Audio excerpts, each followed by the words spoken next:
Recording in progress.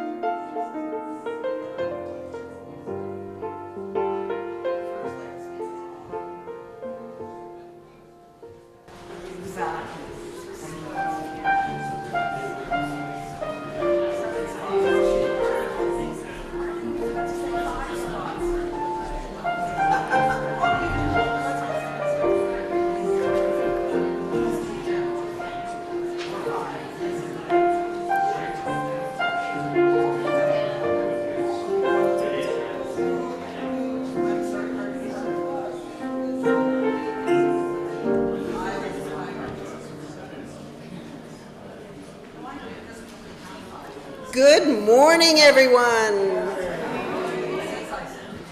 It's raining out. I almost feel like I'm in Vancouver the last little while. I know, but we need the rain, don't we? And I have to tell you that green out there shimmers with a sense of aliveness that it's just so palpable. It is so delicious. So welcome everyone. It is my delight and my honor to welcome you into this space that we create together. I'm the Reverend Samaya Oakley, and my pronouns are she, her, and hers. And I have the honor of serving as your settled minister. We gather as Canadian Unitarian Universalists, Canadian Unitarians, and Canadian Universalists. Some of us are atheists, some of us are mystics, some of us are humanist or pagan. No matter our theology, we gather around our 8 principles, our 6 sources, and our 5 aspirations. Today, we bring our attention to this living tradition that we share that draws from many sources. And let's just take a moment and breathe and bring ourselves into this space. And bring your breath even deeper. And as you breathe out, send your breath down into the ground, into the very earth. Whether you are here in person, in Airdrie, Kelowna, or anywhere else you are zooming into this service from. Breathe. And as you breathe out, imagine your breath going down into the earth, creating a connection between Mother Earth's body and your own. Breathing into this place where the Crown entered treaty with the people of the Blackfoot Confederacy, the Siksika, the Piikani, and the Kainai First Nations, as well as the Dene First Nation band, the Tsuut'ina, and the 3 bands of the Stoney Nakoda First Nation, the Bearspaw, the Chiniki, and the Goodstoney, as well as the Timpswa Métis government of the Métis Nation within Alberta, Districts 5 and 6. As many of you know, I moved from Vancouver, where I've made my home for over 40 years, to make my home here with you. And sometimes I find myself a little lost because I have no direction in which to orient myself. The mountains are no longer visibly north. And it's at those times when I feel lost, that I orient myself with the breath. Send your breath down into the earth. And as you do, imagine your breath connecting with people who are here with us. My breath is reaching out and it's connecting with Duff's. Duff, can you feel it? Yeah, and Duff's is reaching out and it's touching Thomas's breath. Thomas, can you feel that? Together, with our breath, we form one calm body, one spiritual community. And if you're in Airdrie or Kelowna or wherever it is that you're zooming in, your breath connects with ours. Indigenous people have been breathing in the same air we are breathing now for over 9,000 years. And as we gather, let us remember, in the words of Richard Wagamese, that breath is an unconscious action. Breathing is the first act we perform as independent living beings. Our lungs fill with sacred breath, and we cry for contact. In fact, our entire journey on the planet is marked by two remarkably interconnected things: the will to keep breathing and the yearning for physical and spiritual connection. It is this yearning for spiritual connection that brings us together in this sacred space. Welcome.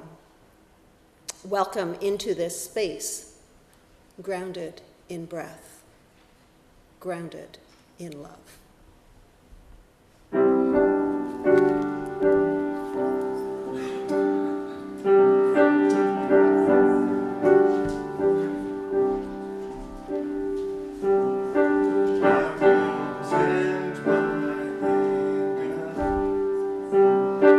I will tend my grief. I will achieve safety. I will find relief. I'll show myself mercy. I'll show myself respect. And I'll decide when I'm ready to forgive but not forget. And I'll ask you questions, and I will try to understand. And if you give me your story, I will hold it in my hands. Yes, I will bring the love, the revolutionary love. Yes, I will bring the love, the revolutionary love. Yes, I will bring the love, the revolutionary love, the revolutionary love.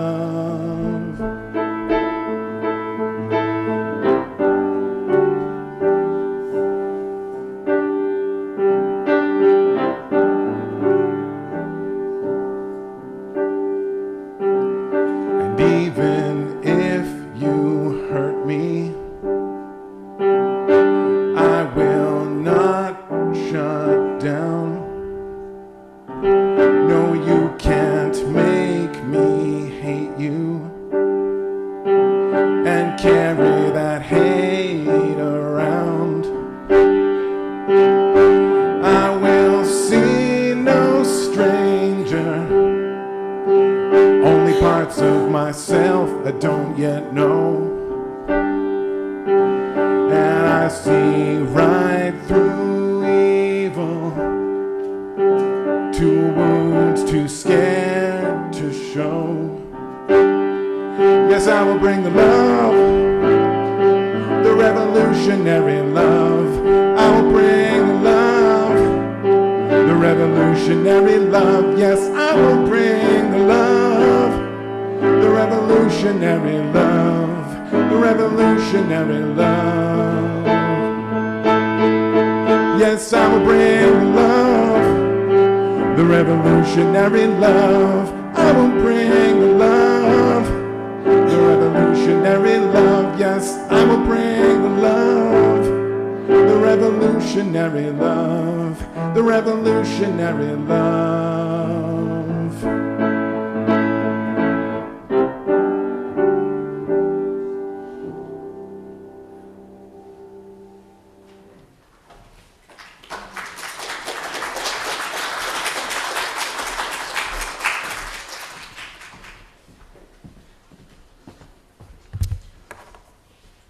Okay, well, for the last 16 years, I've kept my head down, and they finally caught up to me, so I'm going to stay. My name is Michael Leboldus, and I use him and he pronouns. I've been coming to the Calgary Unitarians for about 16 years now, and I came to provide enrichment for my daughter, and I've stayed to enrich mine. So, our chalice lighting words this morning come from Nancy Schaefer, and have been slightly adapted to be gender neutral. Because they wanted everyone to feel included in her prayer, they said right at the beginning several names for the holy. Spirit, they said, Holy One, Mystery, God. Then, although they hadn't imagined it this way, others began to offer names. Peace, said one. One my mother knew, said another. Ancestor, said a third.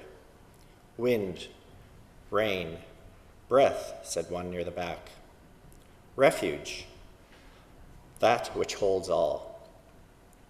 And then there wasn't any need to say the things they thought would be important to say, and everyone sat hushed until someone said, Amen.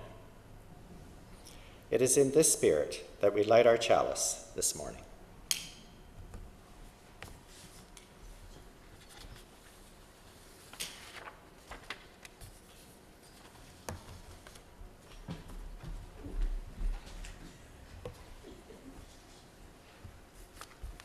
And now it's time for us to sing our opening song, We Shall Be Known by My Muse. I'd invite you to rise in body or spirit as we sing together. We shall be known by the ones who circle around to tend these fires. We shall be known by the ones who sow and reap the seeds of change alive from deep within the earth. It is time now, it is time now that we thrive. It is time we lead ourselves into the well. It is time now, and what a time to realize in this great turning we shall learn to lead in love. In this great turning we shall learn to lead in love. We shall be known by the company we keep, by the ones who circle round to tend these fires. We shall be known by the ones who sow and reap the seeds of change alive from deep within the earth. It is time now, it is time now that we cry. It is time we lead ourselves into the well. It is time now, and what a time to realize in this great turning we shall learn to lead in love. In this great turning we shall learn to lead in love. We shall be known by the company we keep, by the ones who circle round to tend these fires. We shall be known by the ones who sow and reap the seeds of change alive from deep within the earth. It is time now, it is time now that we thrive. It is time we lead ourselves into the well. It is time now, and what a time to be alive. In this great turning we shall learn to lead in love. In this great turning we shall learn to lead in love. In this great turning we shall learn to lead in love.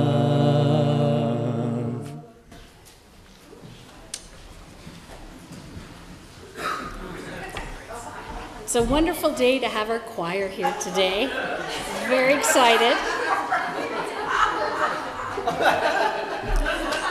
That's coming up. I'm DRE Sheila, Director of Religious Education here at the Calgary Unitarians, and my pronouns are she and her. And today we're talking about sources of authority. What does it mean to draw on our sources of authority? Great question. In my research, I found a blog by Sarah, Finding My Ground UU, and the following excerpt I adapted from her post, Come to the Table, Unitarian Universalism's 6 Sources. So our sources set us apart from other liberal traditions. Our principles would likely be acceptable among progressive and liberal believers of many traditions. All 6 of our sources would not. It is this distinction that sets us at odds with other traditions. We're not one single thing. We're not all believers or all non-believers. I can't think of, we're kind of like a community in flux, ideally growing and learning and continuously and certainly always changing, celebrating the diversity of the table and welcoming those who eat from the opposite end as ourselves. As tolerant as other faith traditions are, I can't think of one that offers this richest spread or one that would encourage the search that UUs are encouraged to take every day. That just makes me hungry when I talk about it. So the elevator speech for Unitarian Universalism requires a mighty tall building with a slow elevator, preferably having several stops. The answer to the inevitable question, what do UUs believe, is long and unwieldy. Even if the 7, now 8 principles roll off your tongue, you've only partially answered the question by the 8th floor. Where do you get your wisdom? What is your source? What's the one thing, idea, or person, or deity that is your bottom line? And the floors tick by, and your questioner grows impatient and perhaps uncomfortable. And this is a hard question, one that takes courage to answer. The principles are easy. The sources take admitting uncertainty, and uncertainty is not the hallmark of any other faith. If before the 12th floor you manage to mention that we draw from the wisdom of the world's religions, you can rest knowing you've summed up 3 of the 6. It will likely take 3 or more floors to explain that it doesn't mean you believe in all those deities or any of them, and that's really a moot point. If you recover your sensibility and still have an audience, you may mention reason or science, but I don't know if I've made it that far. I'm worn out by then and generally ready to be rejected outright or tuned out. Also, I admit I tend to forget the other 3, personal experience of the wonder of life, the words and deeds of great men and women who have come before us, and science and reason. I don't forget because they're unimportant, they're essential, they just don't roll off my tongue. You're likely 20 stories up by now, and your audience is either riveted and asking for directions, looking at you with pity, since you'll never get it, or asking again, well, what do UUs believe? So many different things. Come and see. If you're asking the questions and still listening to these rambling answers, it's the place for you. It's not an easy question to answer because there is no one answer. And now back to the thoughts of Sheila, myself. And besides worrying that I really need to practice my elevator speech, it's that once upon a time we had 7 principles and now we have 8. We are a faith that grows and evolves. And currently we have 6 recognized sources of inspiration for our faith. And it's inevitable that as we grow, our sources will grow over time as well. And I want to take it a step further. The inspiration for learning and growing for spirituality can be found in the big official sources of authority and in the smaller, unusual places. It could be petting a cat and connecting to the peace and love of a smaller being. It could be that friend that shows up every morning to go for a walk and the spiritual feeding that comes from feeling supported and understood. And of course, I have a story for all of you, to be open as another source of wisdom. As this is a serious topic, it's called The Very Serious Fart by Mike Dillon, illustrated by Chuck Bender. With apparently over 300 hidden butts in the illustration, I couldn't find one, but feel free to look.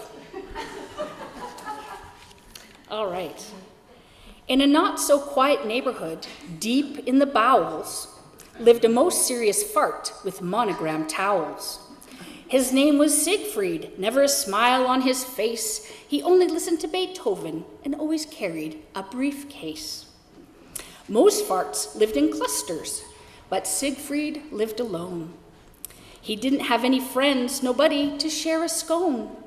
He thought he had no choice but to live this way, and other farts were just fools who delighted in disarray. Siegfried had held his gripe long enough. It was time to make a stink. Farts should be taken seriously, like a sneeze or a blink. And thanks to his fellow farts, nothing really mattered. Mocked by even babies, their reputations were shattered. The Board of Old Farts held a meeting once a year, where farts of all smells wafted in through the rear. It was by chance to be heard to truly speak their minds, but most came for the after party and to shake their behinds. Siegfried had come for a debate, taking a pad and a pointer from his case. He prepared 4 arguments to push the farts to their proper place.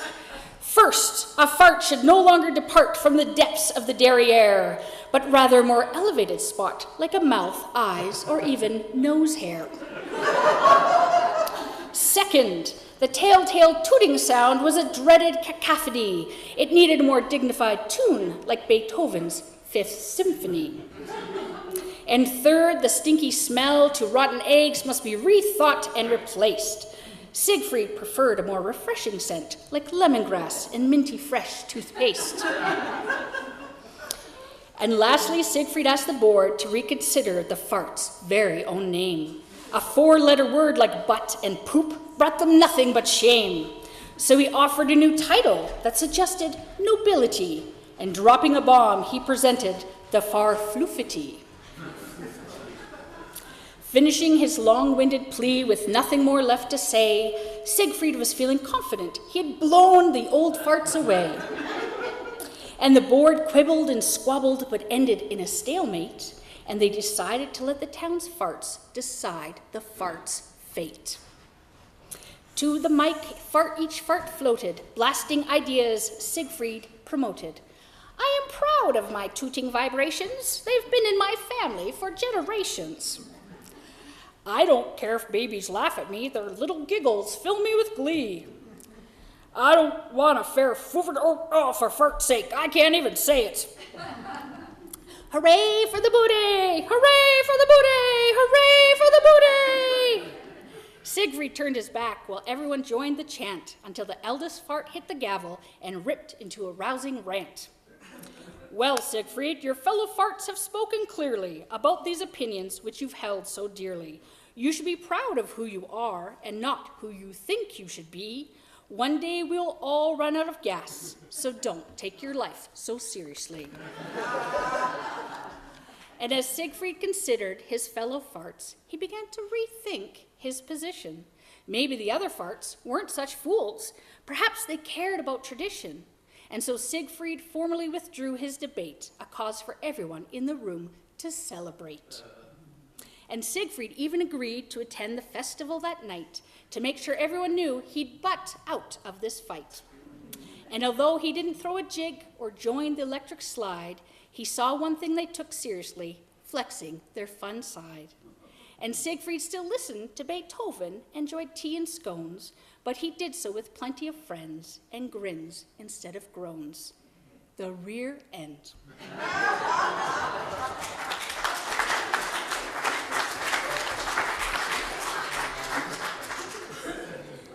And so I love the message that you should be proud of who you are, not who you think you should be. One day we will all run out of gas, so don't take yourself so seriously. Be authentic, life is short, and a good reason to have some fun. wisdom from a very unexpected source. But in light of our theme, the kids will be working on Unitarian art projects and exploring this wisdom from the most serious fart. And the class is called Arts and Farts, which might be my favorite part. And so this week's challenge is to memorize all 8 of our principles and all 6 sources. And you'll be tested next week. Just kidding. Okay, this week's challenge is simply to be open, to take another look at our sources and see if there's something that speaks to you at this time in your life. Then, as you go about your day, look for those smaller sources of wisdom and inspiration that might feed your soul this week. And I'll end with a quote by Marcel Proust. "We don't receive wisdom. We must discover it for ourselves after a journey that no one can take for us or spare us." And now please join me as we sing the flame of our chalice down to the children.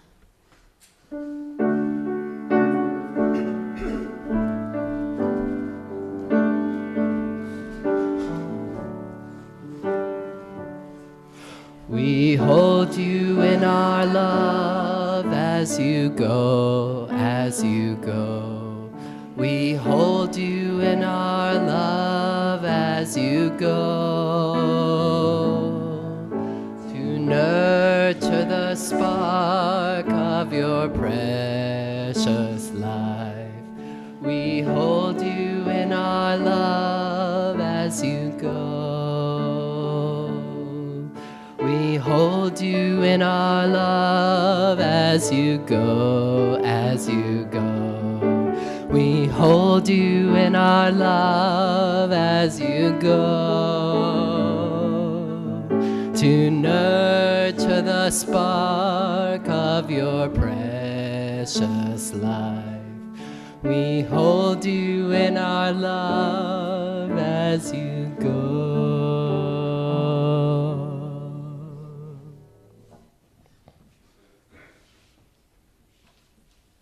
In just a few short moments, the ushers will be passing the offering basket around.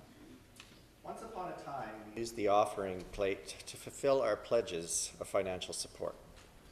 And there are those among us who remember the days of writing monthly checks to the congregation while we wrote out our monthly checks for the hydro bill and the phones and other monthly bills. But today, many of us just click on our congregation's website or set up an automatic transfer from our checking accounts. But the offering plate was never just a practical exercise. It is a ritual. Even if your pledge is paid up, it is worthwhile for you to bring even just $1 to drop into the plate as a ritual reminder of that form of love we call generosity. Let it be a reminder that after meeting our obligations to ourselves and our households and the communities to which we belong and are committed, we must keep alive our capacity to give. The practice of giving until it's second nature and first response helps bring forth the realm of love. As an expression of our commitment to the exploration of our source of authority, it is fitting that our 4 others recipient this month is the Calgary Interfaith Council. It is an organization that seeks to build a more just and respectful Calgary through deepening relationships across religious and faith traditions, celebrating diversity and learning from and about each other. If this is where you'd like to direct your offering, please indicate 4 others in the memo line on the envelope or in your e-transfer. First-time visitors, please let the basket pass you by. Your presence is a gift to us all. After the basket has passed you by, please come forward to light a candle of concern at either one of our sconces at the side, or to drop a pebble in our communal water in honor of a joy or sorrow you're carrying with you in your heart. The offering will now be gratefully received.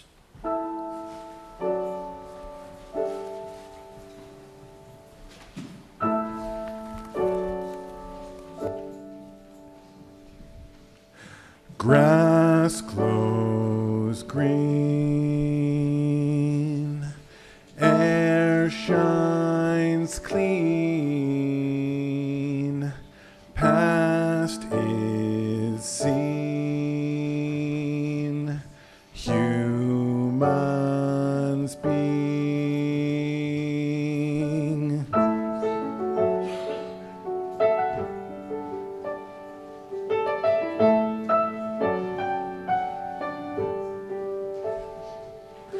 Time flows, stream, waves crash, dream, God sets scene, new life teems. I am so grateful for this gift of life that you have bestowed upon me.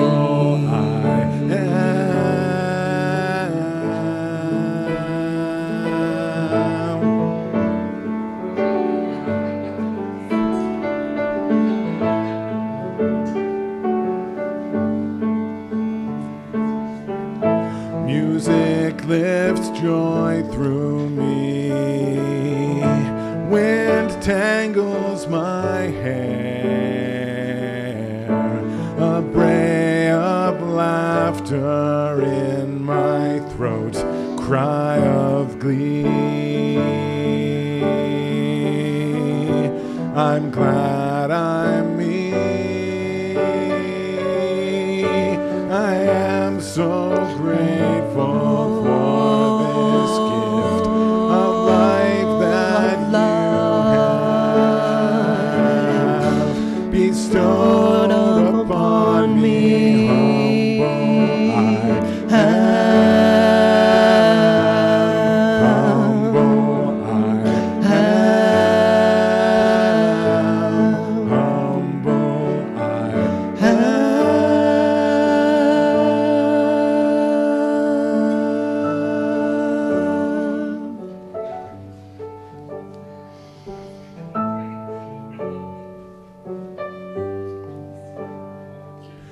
Waves break clear,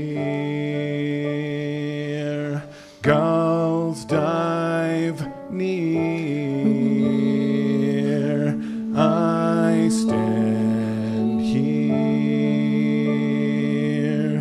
losing fear.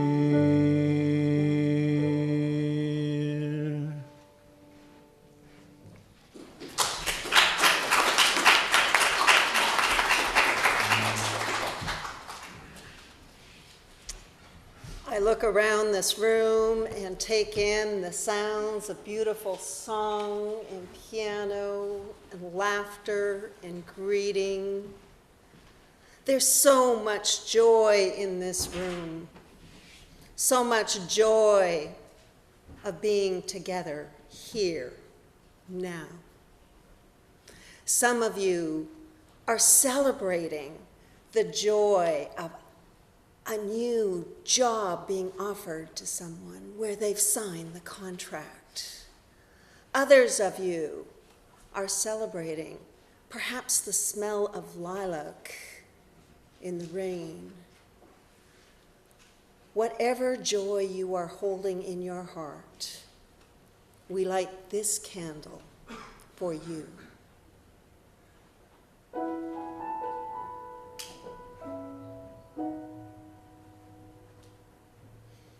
And into every life there comes sorrow, whether bidden or not. Some of us are grieving for the sudden loss of a dear one. Others of us worry about our children or our children's children. Others of us are living with chronic pain, mental illness. Whatever the reason is that you have sorrow in your heart, we light this candle for you.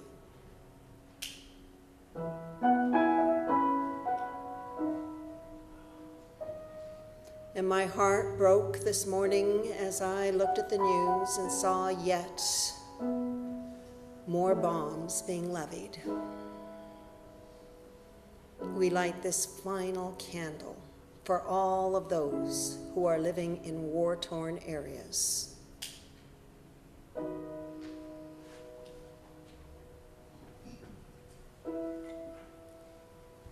It is good to be together.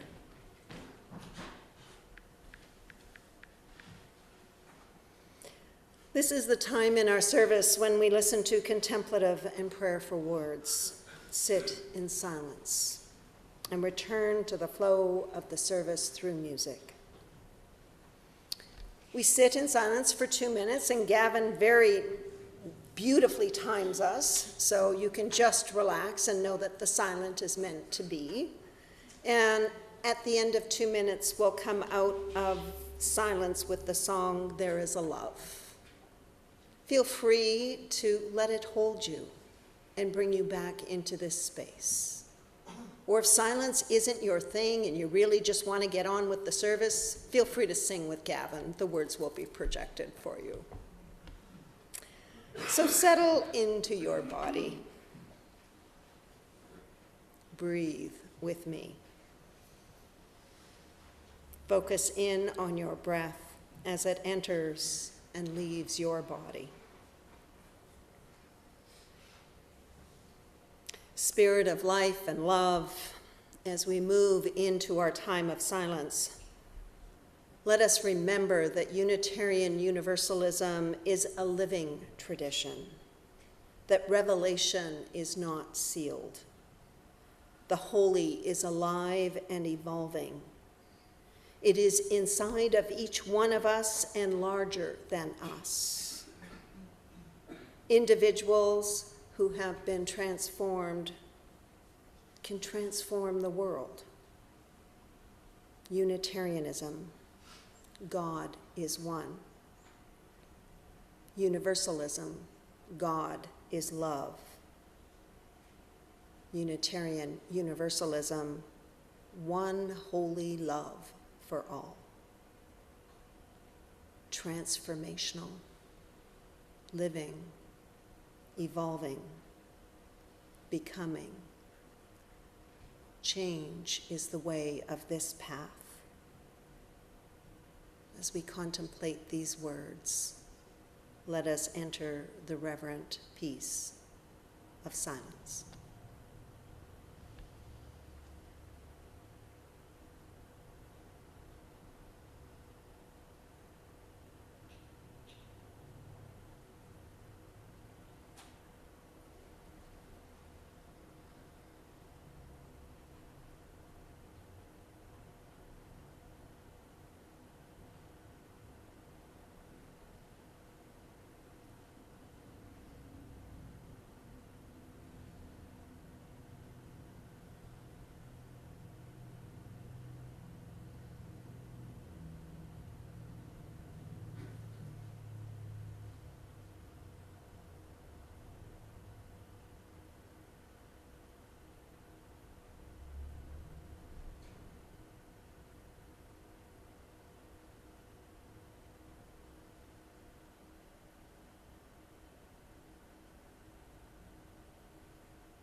me.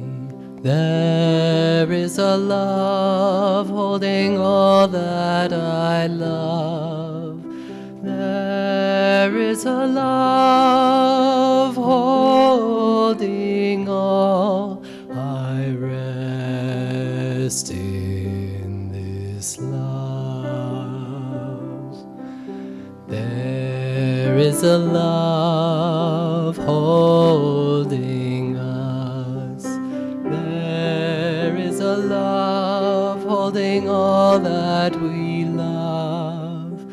There is a love holding all. We rest in this love.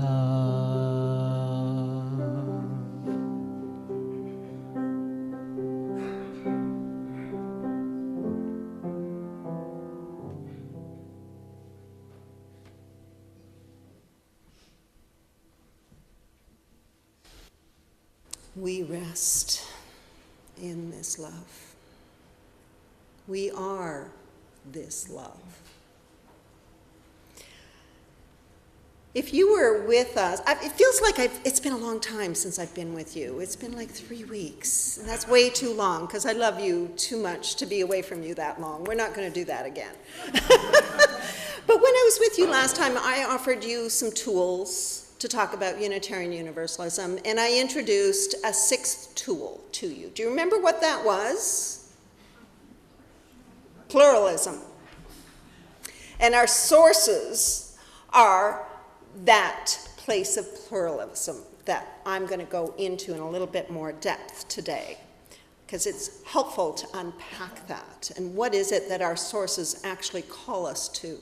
What authority do they have over us? Because as Unitarian Universalists, we're kind of allergic to that word, authority. I don't know about you, but did you feel a little like rankling when you saw the title of the service? Yes. Yeah. Thank you for being honest. Yeah. So we're going to unpack that, okay? So I invite you to travel back with me in time, back with me this morning, to think about life in the 16th century and what it must have been like.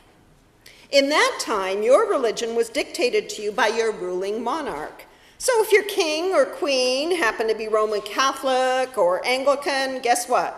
So were you. And if there was an overthrow in the government or another family took over, guess what happened? You changed religions to be whatever religion they were.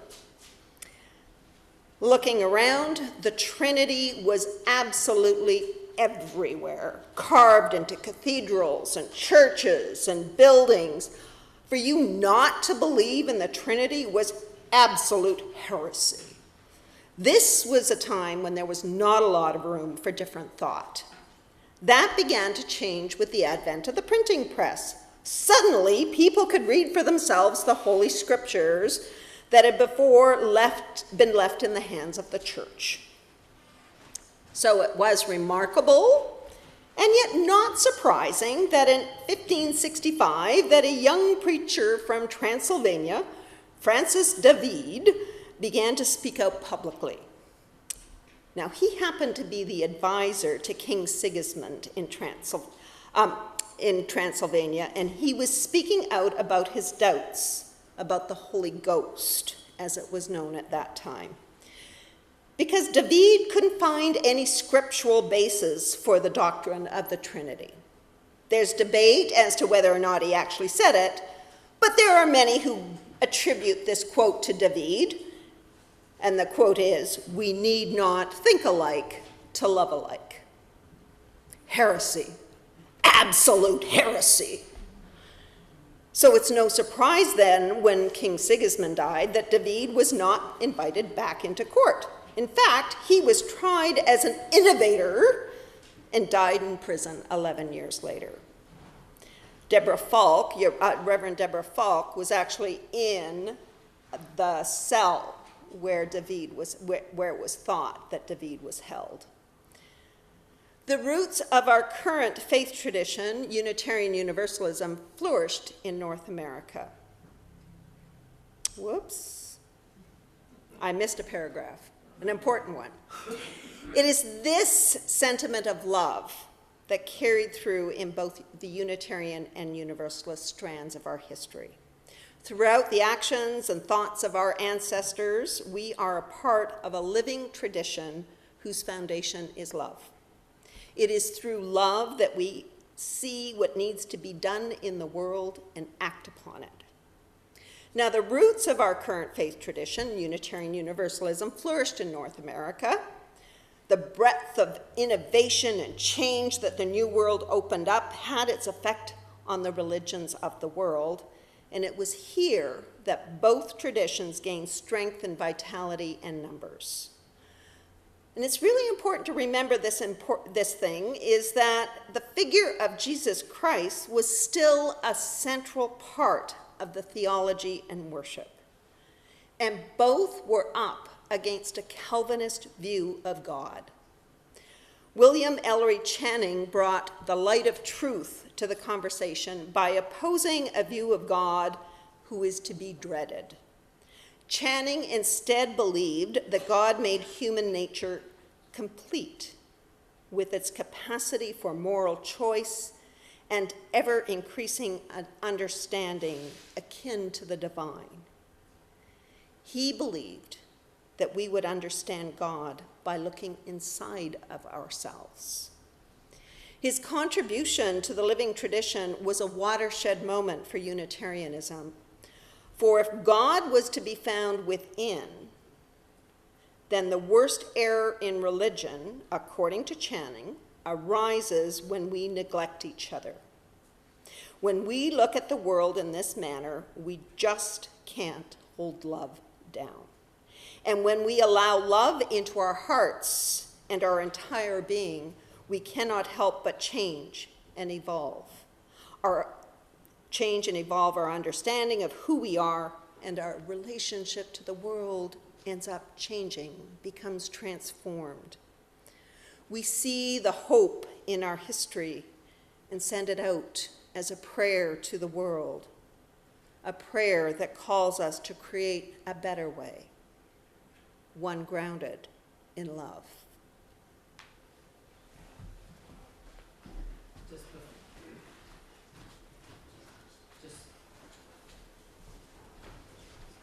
Could I have my mic on?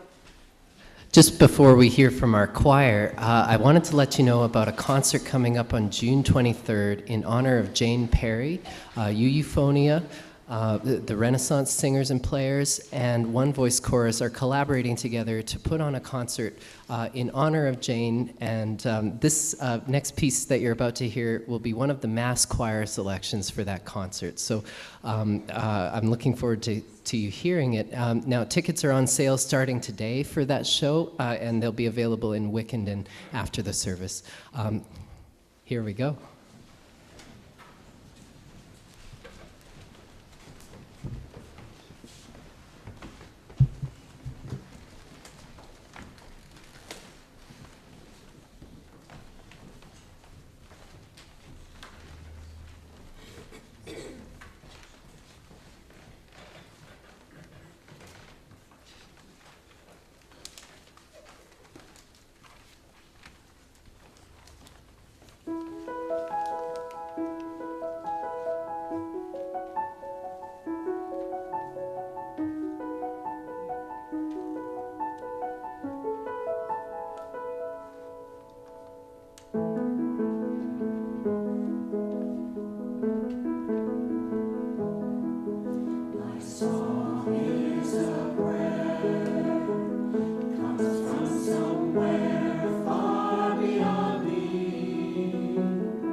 Love is the truth, eh?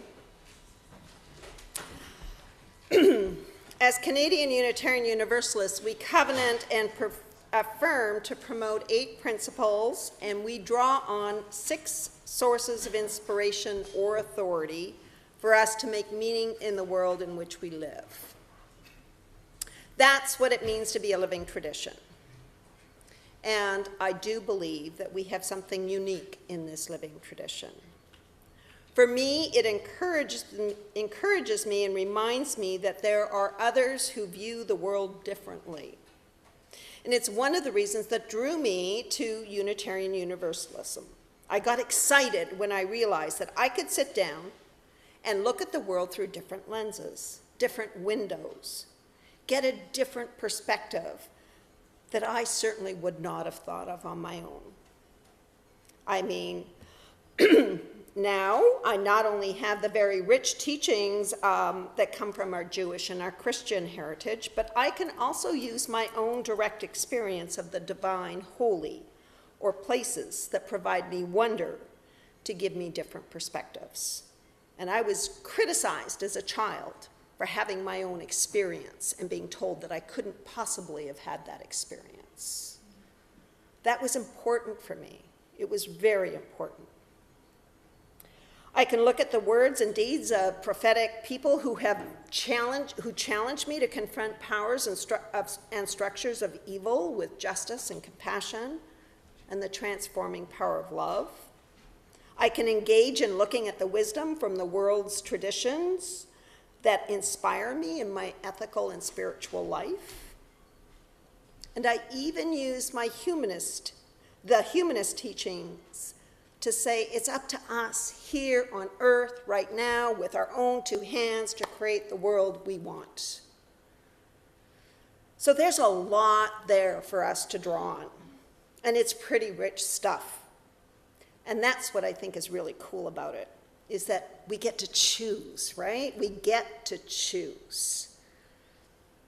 I know that there are some that resonate with me that won't resonate with you, and there are some that will resonate with you that don't necessarily resonate with me. But together, surrounded and held by love, we can use these spiritual teachings to make sense of the world around us. So yes, we get to choose, but here's the thing, my dear ones. We don't get off that lightly. For to be a Unitarian Universalist is to search among the ruins and the muck and the rubble of life without a map. We're called to sit in discomfort, to turn our heads towards the light and overcome our natural fear of the unknown, and to venture forth with nothing more than our zest for living and our hunger for new experiences, new ways of being. We are called to live into the questions. Now, way back in another lifetime when I was a few decades younger than I am now, I did youth ministry, some of you know that, and we did this really cool thing where our youth group would invite other youth groups of other faith traditions to come in. And we played games to break down all the barriers between people, because you know, it's awkward meeting new people of a faith tradition. You don't know what to talk about, so you play games. And then we ate, important part. And then we had what's known as a fishbowl, where each group could ask the other group 3 questions or have a conversation about this. And we created the space for those conversations to happen. And I remember one youth group came in and they kept saying, we're going to pray for you to find the answers. We're going to pray that you find the answers. And one young man, I will remember him always, but then we'll have more questions. But we'll pray that you find the answers to those questions. But we'll have more questions. And it kept going like that. We are a tradition that seek to question. And that, I think, is so powerful, so very powerful. It takes courage and persistence and curiosity to delve down into the depths of who we are as individuals and as a people to come to terms with the mysteries of life. Being a Unitarian Universalist calls us into live with a multiplicity of truths.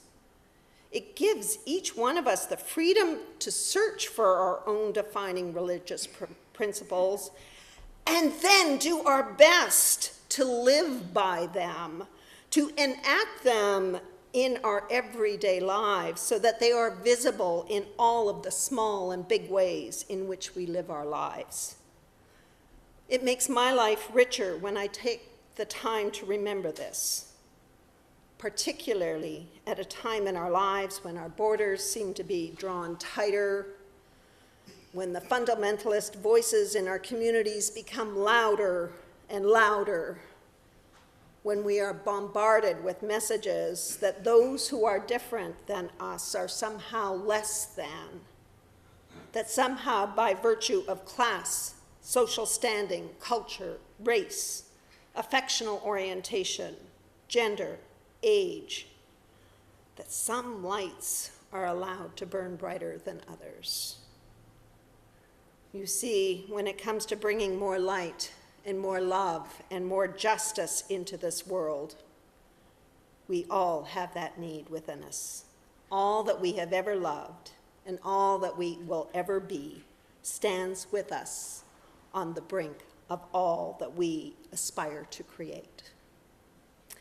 I've asked Michael to come forward to help me with a responsive reading. I think you'll find it in your order of service, and it will be projected for you. Michael is going to use the handheld mic, and you on that side of the room will read the text in italics, and you on this side of the room will read the plain text with me. Are we clear? Okay. Oh, the italics are the R. I think that's in italics. Yeah, it is. All right, are we ready? In the face of hate, in the face of exclusion, in the face of homophobia, in the face of racism, in the face of xenophobia, in the face of misogyny, in the face of demagoguery, in the face of religious intolerance, in the face of narrow nationalism, in the face of bigotry, in the face of despair. As Unitarian Universalists, we answer the call of love.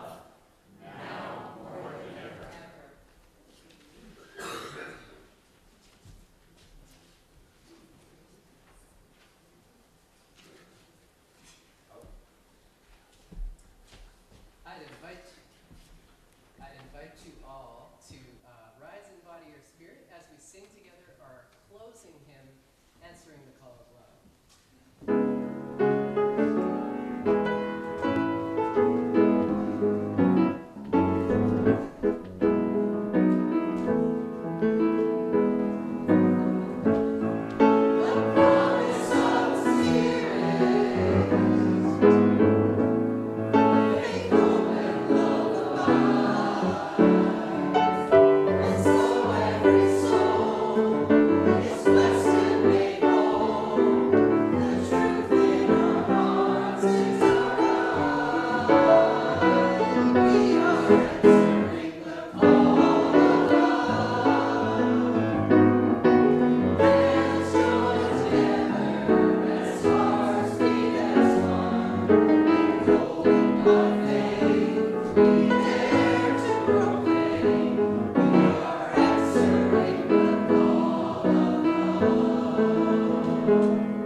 love and life. Dear God of all the nations, there is so much work to do, and we have only just begun to imagine justice and mercy. Help us to hold fast to our vision of what can be. May we see the hope in our history, to find the courage and the voice to work for that constant rebirth of freedom and justice. That is our dream.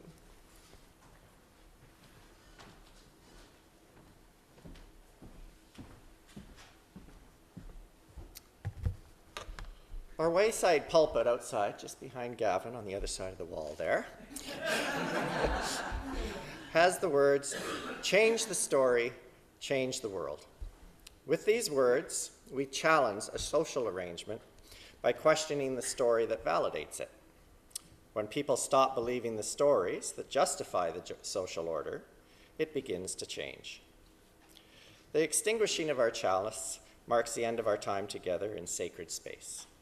And as says I do so, but she's going to do it, I invite you to take a spark of it and place it gently on your heart to allow it to open a new story to be told, one of inclusion, acceptance, and belonging.